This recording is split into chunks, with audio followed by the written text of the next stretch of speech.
안녕하십니까. 신의 한수의 신혜식입니다. 결국 진실은 드러나는 걸까요? 손석희 사장의 차량 사고, 동승자 논란이 많았죠. 레카차 운전기사는 자신이 생각할 때 동승자가 있었다고 채널A, SBS 보도에서 이야기했습니다. 이로써 손석희 사장은 매우 곤란한 상황에 빠졌습니다. 이와 관련해서 진성호 국회의원 모셨습니다. 안녕하십니까. 안녕하십니까. 이거 말이죠. 예. 네, 이제 진실이 드러난 거예요. 레카차 운전기사가 왜 그걸 얘기하지 않을까 싶었는데 얘기를 하고 말았습니다. 네. 그러니까 드디어 이제 이 견인차의 운전기사, 그러니까 피해자죠. 손석희 대표가 차를 들여받았는데, 접촉사고를 냈는데 그 피해자가 입을 열었습니다. 그리고 이 김모 씨가 손 대표와 나눈 6분 14초짜리 전화 녹음도 공개됐습니다. 네. 근데 이걸 보면 어쨌든 뭔가 손 대표는 끄림직한 게 있는 겁니다.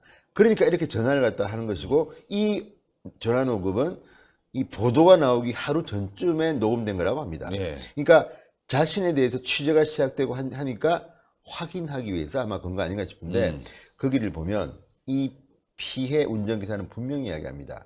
사고 직전 손석희의 차에서 30대 여자가 내리는 것을 봤다. 그리고 30대 중후반이라고 합니다. 그러니까 지금 00년이 나도는 손석희 대표와 안나경 앵커와의 불륜 의혹 그 관련 기사라든지 무슨 유튜브 내용은 허위입니다. 제가 볼 때는. 물론 이제 그 다음 단계까지 진실이 밝힐지는 모르겠지만 지금까지 드러난 걸 보면 지금까지 드러난 그 걸로. 가능성은 저는 거의 없다고 봅니다. 그렇기 때문에 일단 손석희, 안나경 그 흑색 루머는 사실이 아닌 거로 지금 드러나고 있고, 다만 또 다른 30대 여자가 누구일까? 중후반. 네, 이거 근데 사실은 뭐 우리가 밤에 그 어스칸 가보셨지 않습니까? 그래서 여성이 내렸는데 30대 중후반인지 20대인지 40대인지 사실 확인이 잘 안 됩니다. 그런데 어쨌든 이 운전기사는 30대 중후반의 여성이 내렸다. 분명히 봤다고 이야기하고 있습니다. 봤다. 그렇다고 그러면 이것 때문에 손석희 대표가 지금까지 집요하게 김웅 기자한테 취업 자리를 뭐 제공하겠다, 2억 4천만 원 가량의 투자를 하겠다, 이렇게 끌려다니는 게 아닌가 싶은 생각이 드는데요. 어쨌든 이거는 피해 운전기사의 직접 인터뷰가 각각 두 방송사에서 있었고, 또 녹음 파일이 공개되면서 손석희 대표의 목소리가 나왔습니다. 이걸 보면 손 대표는 이제는 해결하기 어려운 늪속으로 빠지는 듯한 이런 느낌이 좀 드네요. 일단 녹취 내용을 보면 저는 참 손석희 대표가 좀 비굴하다? 뭔가 강요를 하고 있다? 비굴하면서 강요하고 있어요. 뭐 그놈이 협박을 해서 어쩌고저쩌고 얘기하면서도 동승자는 없었어요. 얘기하니까 사실 그거 뭐 증명할 수 있는 게 CCTV라든가 여러 가지 뭐 그 현장을 본 뭐 제3의 목격자라든가 여러 가지가 나오지 않는 상황에서 레카차 운전기사가 뭐 계속 우기기도 그렇지 않습니까? 그쵸. 그러다 보니까 이제 레카차 운전기사는 용어를 잘 선택했어요. 보니까 뭐 어떻게 생각하실지 모르겠지만 아니라면 할 수 없지만 이런 말을 썼어요. 아니라면 할 수 없고 어떻게 생각할지 모르겠고 나중에 그러면 뭐 보신 게 맞겠죠. 그렇게 하신 게 맞겠죠 하면서 강요를 2번이나 당하다 보니까 그렇게 얘기할 수뿐이 없었다. 이렇게 또 그렇게 인터뷰를 하는데 저는 말이야 이렇게 생각해요. 밤에 손석희를 받지 않습니까? 다른 사람도 아니고 이 사람이 귀신을 볼 일은 없어요. 섬찟하게. 너무나 또렷한 거예요. 유명인을 봤기 때문에. 저는 레카차 운전기사의 기억이 상당 부분 진실에 가깝다 이렇게 생각합니다. 그러니까 지금 이걸 보면요, 손석희 대표의 차에 조수석에 앉았다는 그 젊은 여성은 사고가 접촉사고가 나기 전에 내렸습니다. 분명히 봤다고 했습니다. 내려서 걸어가는 걸 봤다고 했습니다. 근데 문제는 손석희 대표가 전화를 먼저 건 겁니다. 그래서 자기는 2년 전 번호를 기억하고 있어서 놀랐다는 거고요. 그 다음에 통화에서 동승자 이야기를 꺼낸 사람은 손 대표입니다.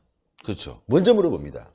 자, 차에서 봤는데 무슨 젊은 여자가 타고 있더라, 이런 이야기를 했다고 저를 협박했다. 그러면서 그런 사실은 없거든요. 아시는 것처럼. 근데 이 사람은 나 봤는데? 그러니까 뭐냐면 손 대표는 입막음을 하려고 한 게 아닌가 하는 의혹이 드는 부분입니다. 왜냐하면 자기가 먼저 이야기하면서 그 프랜스 기자가 자기를 갖다가 협박하고 있다. 그러면서 프랜스 기자 김웅 씨가 차에서 봤는데 무슨 젊은 여자가 타고 있더라 이런 이야기를 했다고. 그 말이 뭐냐면 지금 전화를 받는 피해 운전기사 당신이 김웅 기자한테 이런 이야기를 했다고 그렇죠. 나를 협박했다. 근데 아시는 것처럼 나는 그런 사실이 없거든요. 라고 먼저 말합니다. 그러니까 아시는 것처럼 하면은 그 사람 입장에서 얘기한 거니까 당신도 안 봤을 거잖아. 이렇게 얘기한 거죠. 미리 이렇게 답해라고 예. 암시를 한 듯한 예. 지시를 한 듯한 아시는 것처럼 그랬더니 김 씨는 손사님께서 아니다고 그러시면 제가 뭐 드릴 말씀은 그러니까. 없습니다. 그런데 제가 현장에서 여자분이 내리는 것은 봤거든요. 이렇게 말한 겁니다. 예. 통화 녹음이 나와 있습니다. 거기는. 봤거든요. 예, 봤거든요. 그러면서 손 대표가 그러자 여자가 내린 적이 없다. 그러자 제가 잘못 봤을 수도 있는데 저는 그렇게 봤었다. 이미 그 자리에서 그분은 동승자는 내렸고 그러니까 이게 뭔지 귀신이 코칼 노릇입니다. 그리고 네. 이제 이 피해 운전기사 김 씨는 채널A 인터뷰에서 이렇게 이야기합니다. 네. 손 대표의 차량 조수석에서 여자분이 내리는 것만 보고 한 30대 중후반? 이렇게 분명히 이야기를 했다고 합니다. 예. 근데 문제는 제가 이제 기억 좀 이해가 안 되는 게 그런데 손 대표가 지금 수사기관에 관련 증거를 제출하겠답니다. 이걸 제출하려고 했나 보죠. 녹취를 해서. 그러니까. 예. 요걸 제출하려고 했는데 이게 다 빠그러진 거예요. 그런데 문제는 증거가 뭔지는 밝히지 않았는데 동승자가 없었다는 증거를 어떻게 제출합니까? 이 블랙박스도 운전기사가 아니고. 굉장히 대단한 게 그 녹음 내용에서 이건 운전기사가 녹음한 것 같아요. 예. 요즘 아니, 자꾸 취재가 들어오니까. 당연하죠. 예. 그러면서 운전기사가 물어봅니다. 혹시 녹음하시는지는 모르겠지만 이렇게 물어봐요. 손석희 너도 녹음하는지는 모르겠지만 내가 생각했을 땐 내리는 거 봤다 하면서 아주 직설적으로 얘기를 합니다. 그러니까 이분은 아마 대비를 한 것 같아요. 이게 취재가 들어온다. 이 상황에서 손석희가 전화를 오니까 어떻게 해야 될까? 나도 분명히 뭔가를 남겨야지만이 나중에 문제가 덜 하겠다라고 생각해서 둘과의 논쟁이 최초로 벌어진 겁니다. 그렇죠. 예. 그런데 이 운전기사가 어떻게 생각하는지 모르겠지만 나는 봤다. 근데 그렇게 주장하면 제가 잘못 봤죠, 뭐. 그렇게 주장하면 내가 잘못 봤죠. 그러나 그거는 손석희의 압력에 의해서 답변한 것이지 자기 생각은 봤다는 거예요, 분명히. 그러니까 지금 손석희 사장과 견인차 기사 A씨의 통화 내용 1월 23일입니다. 길지 않으니까 제가 좀 소개해드리면요. 네, 예. 자, A씨. 제가 현장에서 여자분이 내리는 건 봤거든요. 딱 말하니까 손 사장. 아니요, 여자분이 내린 적 없어요. A씨. 제가 어두워서 잘못 봤을 수도 있는데 손 사장. 아니, 큰 길가에서 누가 내려서 가겠어요? A씨. 아니요, 큰 길가 아니었어요. 교회 뒤였거든요. 손 사장, 거기서 내린 사람 없어요. A씨, 저는 그렇게 봤었는데 손 사장, 정확하게 말씀 안 해주시면 제가 이 친구를 고소하게 되면 같이 피해를 입으시게 돼요. 그런 사람 없어요. 잘 아시면서. A씨, 뭐 없나 보죠. 제가 잘못 봤을 수도 있죠. 손 사장, 그럴 리 없어요. 이겁니다, 이게. 이거 보면 제 연기가 좀 좋았나요? 올해 아카데미 나무주연상을 좀 받을 수 있을 정도의 아주 대단한 연기였습니다. 이 녹취록만 보면 네. 한번 시청자 여러분이 판단하십시오. 네. 대충 상황이 짐작되지 않습니까? 그렇죠. 손 사장은 이런 협박입니다. 이건 뭐냐면 이 프리랜서 기자를 고소하게 되면 같이 피해를 입으시게 돼요. 같이 고소하겠다는 얘기로 보입니다. 그런 사람 없어요. 아시면서. 그러니까 이거를 보면 은근히 없었어야 자꾸만 그렇게 이야기하니 그러니까. 이렇게 이제 뭐 유도성 협박 회유 뭐 이런 걸 그렇죠. 보이기도 하고 그러니까 이거를 쭉 보면 어쨌든 2년 전 일이긴 하지만 뭔가 있었다. 그리고 또 하나는 이것만 있는 게 아닙니다. 그리고 A씨가 이제 접촉사고 뒤에 이야기도 합니다. 네. 이거는 접촉사고 전에 여자가 내린 걸로 저는 이해하는데 네. 접촉사고 뒤에 좀 코믹합니다. 네. 자, 공터에 주차했던 손 사장의 차가 갑자기 후진해 오자 A씨는 오 하고 소리쳤다는 겁니다. 네. 근데 차는 A씨의 차를 그대로 부딪혔습니다. 당시 사고로 제 차의 범퍼와 바퀴, 라이트 부분에 기스가 났다고 했습니다. 네, 그리고 이 운전기사도 150만 원을 받은 이유가 그때 밀려갖고 병원에 갔었대요. 그러니까 예. 일단 충격이 있을 거 아닙니까? 예, 예. 그러면 대개는 뭐 목이나 허리 같은 거 찍어 봅니다. 네. 크게 붙이고. 그다음에 근데 손 사장이 차를 세우지 않고 그냥 나가버렸다. 그리고 A씨가 손 사장을 쫓는데 골목길이라서 그렇게 빨리 달릴 수가 없었을 텐데 네. 미친 듯이 달렸다. 거의 100km 되는 같았다. 오, 좁은 데서 운전 잘하는 모양입니다. 네. 800m가량 일방통행 골목길을 지나 900m를 더 가서 과천 우체국 앞 사거리에서 신호를 받아 섰습니다. 네. 빨간불이니까 못 갑니다. 그래서 A씨가 손 사장의 차량으로 가 트렁크를 두드렸다고 합니다. 누가 봐도 모를 정도가 아니라 네. 세기로 세게 두드렸다는 겁니다. 네. 트렁크를. 네. 문자 그러겠죠. 그때 손 사장 차는 다시 과천 나들목 방면으로 내달렸다. 이후 350m를 더 이동한 뒤에 과천 나들목 인근에서 멈췄다. A씨가 추격하며 이동한 거리는 총 2km가량 됐다. 자, A씨가 얼굴 보면 누군지 알만한 분이 사고를 쳐놓고 왜 도망가느냐, 쌍라이트 켜고 빵빵 들고 따라오는데 왜 계속 가느냐 하고 따지니까 손 사장은 몰랐다고 했다. A씨의 신고를 받고 출동한 경찰이 손 사장을 상대로 음주 측정을 했는데 음주운전은 아니었다고 한다. A씨는 그때는 차에 다른 사람은 없었다. 여자는 주차장에 이미 내렸다. 이렇게 말했습니다. 네. 그러니까 손 사장은 지금 자기가 막 도망갈 때는 혼자였다. 이걸 이해한 건지 모르겠지만 문제는 당시에 사고가 나기 직전에 여자가 있었다는 건데 JTBC는 어쨌든 25일 날 입장문을 냈을 때 이렇게 이야기했습니다. 접촉 사고 당시 동승자가 있었다는 주장과 일부 보도는 명백한 허위다. 뭐 그건 맞네요 보니까. 네, 이대로 네. 하면 사고 날 때는 없었습니다. 없었습니다. 사고 나기 직전에 내렸으니까. 근데 문제는 지금 이 채널A나 동아일보나 조선일보나 SBS가 손 사장의 해명을 듣기 위해서 JTBC 측에 수차례 연락을 시도해도 다 질렀습니다. 왜일까요? 그러니까요. 그러니까 이것들만 보면 손 사장이 그 과천의 한 교회 주차장 산 밑에 있는 외딴 주차장에 30대 중후반의 여성과 있었던 것 같습니다. 물론 이것도 뭐 확인을 해봐야겠습니다만 이 사람 주장은 그렇습니다. 자, 그렇다면 여기에 대해서는 또 어떻게 이야기할지. 즉 무엇보다도 손석희 사장이 왜 세월호 3주기 밤에 그 과천의 주차장, 이분은 사무실은 상암동에 있고 그러니까. 집은 평창동에 있고 왜 갔을까? 아, 여기서 몇 가지 좀 문제점이 드러나는데 손석희 사장이 예. 그 레카차 운전기사에게 피해를 당할 수 있다라는 부분. 그 정말 언론인으로서 이런 발언을 해야 될지 정말 잘 모르는 레카차 운전기사에게 이런 협박을 한 것처럼 보이는 듯한 자세는 굉장히 잘못됐고요. 또 하나 경찰의 자세를 지적하고 싶은데 경찰이 음주 단속을 했단 말이에요. 그러면 왜 음주 단속을 해야 되는 이유에 대해서 물어봤지 않겠습니까? 도망쳤다. 왜 도망쳤습니까? 저를 이렇게 위에서 밀어갖고 치고 차를 쳐갖고 도망쳤습니다. 자, 음주 단속하겠습니다. 자, 이 상황은 뺑소니입니다. 그렇죠. 뺑소니에 대한 기록을 남기고 그리고 처벌을 하든지 뭔가 조치를 취해야 되는 거 아니겠습니까? 예. 일지에 남겨서 뺑소니잖아요. 예.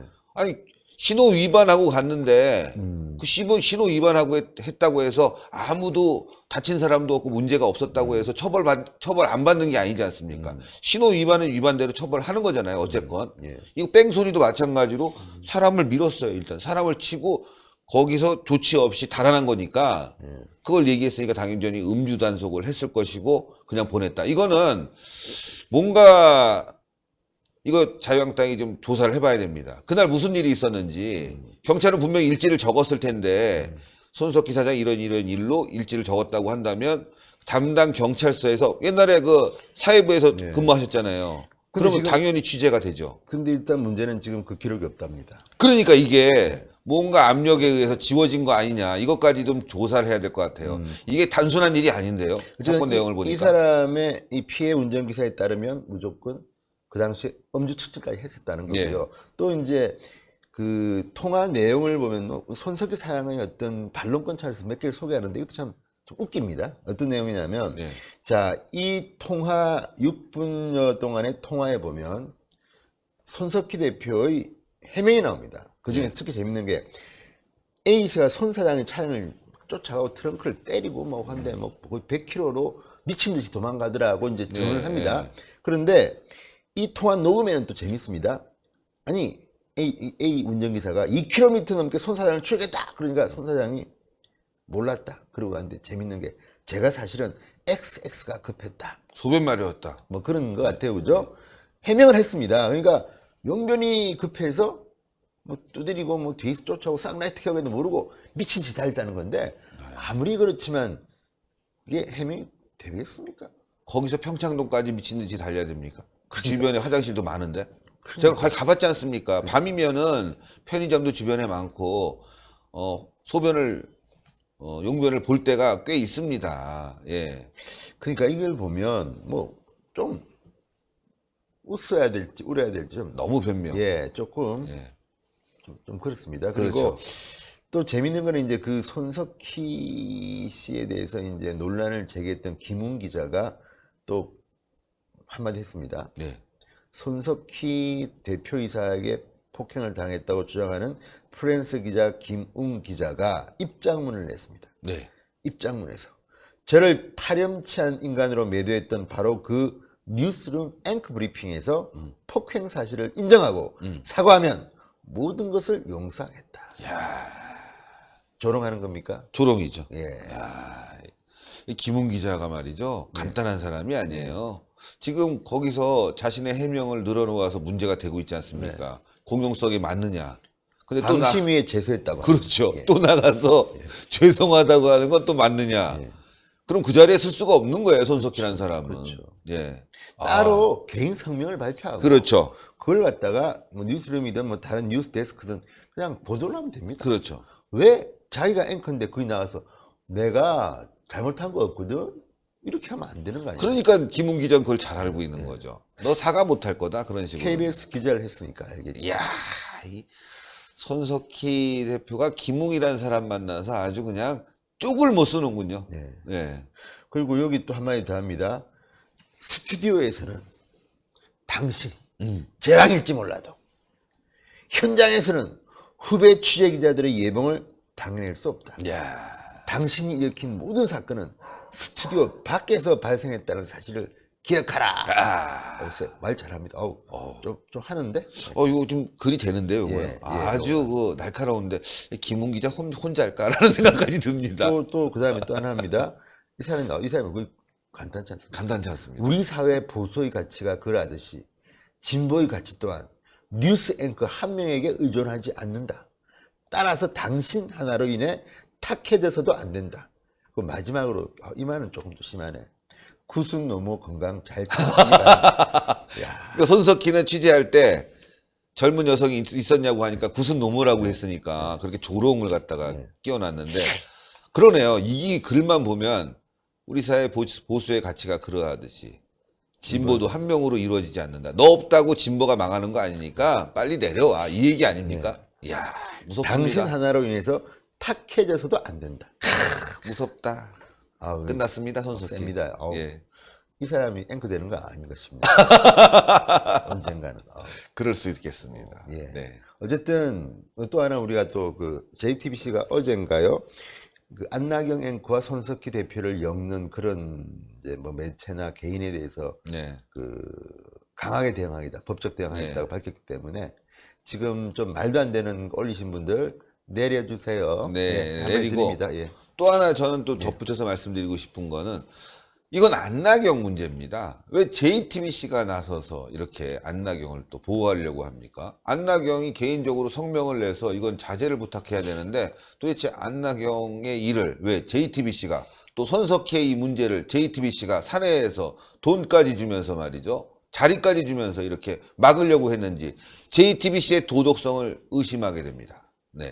그렇죠. 뭐 그럼 근데 뭐 안나경 씨를 보호하는 거는 앵커이기 때문에 또 그럴 수는 있습니다. 네. 근데 이제 문제는 손석희에 대해서 한 거는 지금 그렇죠. 신 대표 말씀처럼 배임죄죠. 예, 배임입니다. 안나경 앵커는 제가 볼 때는 피해자일 뿐이지 전혀 문제 없고 JTBC는 메인 뉴스 여자 앵커에 대한 이 말도 안 되는 명예훼손 우려에 대해서 이렇게 하는 거는 뭐 그럴 수 있다고 봅니다. 예, 예. 다만 손석희 대표가 했던 이런 일들에 대한 의혹을 문제 제기하는 분에게 2억 4천 가량의 투자를 한다든지 일자리 준다든지 이거는요, 진짜 배임입니다. 맞습니다. 왜 그럽니까? 예. 아유, 고생하셨습니다. 감사합니다. 예, 시청자 여러분들. 아, 이거 정말 손석희 사장이 또 JTBC 뉴스룸에 올라올지 궁금한데요. 이 정도 되는데 말이죠. 내려오지 않고 계속 올라간다면 이 사람은 아이언맨입니다. 얼굴에 철판을 깐 거죠. 예. 정말, 이 제보를 하신, 레카차 운전기사님, 대단히 감사하고, 김웅 기자의 마지막 글. 아, 정말 의미심장합니다. 손석희는 이 글에 대해서 답해야 될 것 같습니다. 여러분들 동그랗게 올라가는 구독 버튼 꼭 눌러주시고요. 추천 버튼 꼭 부탁드리겠습니다. 댓글로 많은 응원 부탁드리겠습니다. 대단히 감사합니다. 감사합니다.